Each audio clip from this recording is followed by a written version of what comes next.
Assalamualaikum warahmatullahi wabarakatuh. Salam sejahtera bagi kita semua. Salam, Om Swastiastu, Namo Buddhaya, salam kebajikan. Di video kali ini, Mimin akan menceritakan sebuah kisah inspiratif. Semoga kisah ini dapat menghibur dan menginspirasi kita semua untuk berjuang menjalani hidup yang singkat ini. Baiklah, tanpa berlama-lama, takut keburu kiamat, langsung aja ini dia kisahnya. Di sebuah gang sempit di pinggiran kota Serang, Banten, tepatnya di Kecamatan Ciruas, hiduplah seorang anak laki-laki bernama Nadif Erdinka-Kevan. Sebut saja Nadif, bocah 12 tahun, tinggal bersama ibunya, Ernawati, di sebuah gubuk reyot yang hampir roboh. Untuk mencukupi kebutuhan sehari-hari, Ernawati berjualan mie ayam keliling yang ia ambil dari salah seorang saudagar mie ayam. Penghasilannya yang tidak menentu, ditambah Bu Ernawati tengah mengidap penyakit serius yang membuatnya seringkali tidak bisa berjualan, namun tak jarang ia memaksakan diri untuk berjualan agar Nadif tidak kelaparan. Meski hidup dalam kekurangan, Bu Ernawati tidak pernah kehilangan kasih sayangnya untuk Nadif. Nadif adalah anak yang ceria dan penuh impian. Cita-citanya adalah menjadi pemain sepak bola terkenal seperti idolanya, Lionel Messi. Setiap sore, Nadif bermain bola di lapangan tanah bersama teman-temannya.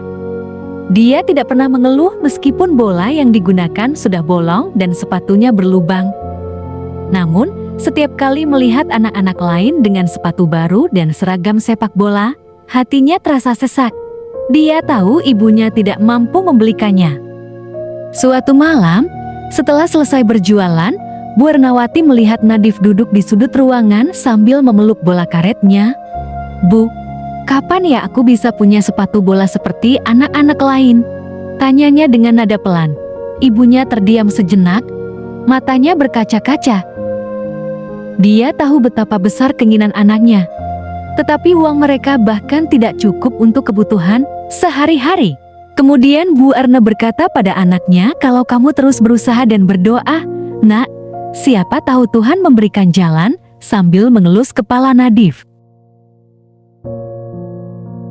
Keesokan harinya, Bu Ernawati bekerja lebih giat lagi dan tak memperdulikan kondisinya. Ia diam-diam berangkat berjualan tanpa sepengetahuan Nadif. Karena saat itu kondisinya yang sedang sangat lemah, jika Nadif tahu, maka Nadif sudah pasti akan menahannya. Bu Erna bertekad akan membelikan Nadif sepatu bola baru yang sangat diinginkannya. Bu Ernawati pun berjualan hingga larut malam, sampai-sampai Nadif cemas menunggu ibunya yang tak kunjung pulang. Namun suatu kejadian yang tak terduga pun terjadi ketika Bu Ernawati sedang menyeberang jalan. Ia mengalami kecelakaan yang mengenaskan.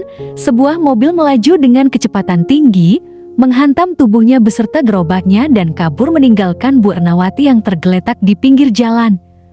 Bu Erna pun meninggal di tempat kejadian. Nadif yang mendengar kabar itu dari tetangga, segera berlari sambil menangis menuju rumah sakit dengan hati yang dipenuhi kecemasan. Ia berlari hingga terjatuh beberapa kali dan tidak memperdulikan rasa sakitnya, ia terus berlari sekencang-kencangnya. Sesampainya di sana, ia melihat tubuh ibunya yang terbujur kaku di ranjang. Dengan luka di kepala dan tubuhnya, dunia Nadif seolah runtuh. "Bu, bangun, Bu. Aku butuh ibu," isaknya sambil memeluk tubuh ibunya yang dingin.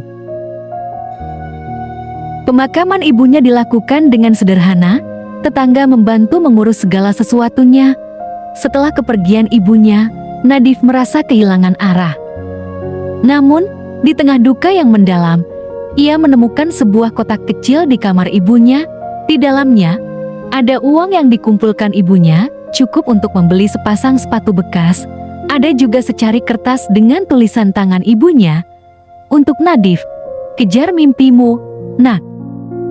Dengan uang dan pesan yang ditinggalkan almarhumah ibunya, dengan tekad dan harapan yang kuat, Nadif pun membeli sepasang sepatu bola bekas untuk mengikuti lomba sepak bola yang akan segera diadakan di kotanya. Dia tahu ini adalah cara terakhirnya untuk membuktikan bahwa perjuangan ibunya tidak akan sia-sia. Di hari pertandingan, Nadif bermain dengan seluruh hatinya. Setiap tendangan dan larinya penuh dengan tekad. Penonton terpukau dengan semangat dan kemampuannya. Di babak final, Nadif mencetak gol kemenangan. Namun, setelah peluit terakhir berbunyi, dia jatuh tersungkur di lapangan, menangis sejadi-jadinya. "Ini untukmu, Bu," katanya sambil menatap langit. Seorang pelatih dari tim sepak bola ternama mendekatinya. Ia terkesan dengan bakat Nadif dan menawarkan beasiswa penuh. Nadif menerima tawaran itu, membawa harapan baru dalam hidupnya. Bertahun-tahun kemudian, Nadif menjadi pemain sepak bola terkenal. Dalam setiap pertandingan, ia selalu memakai sepatu khusus dengan nama ibunya yaitu Ernawati. Baginya, setiap langkah di lapangan adalah cara untuk mengenang cinta dan pengorbanan ibunya.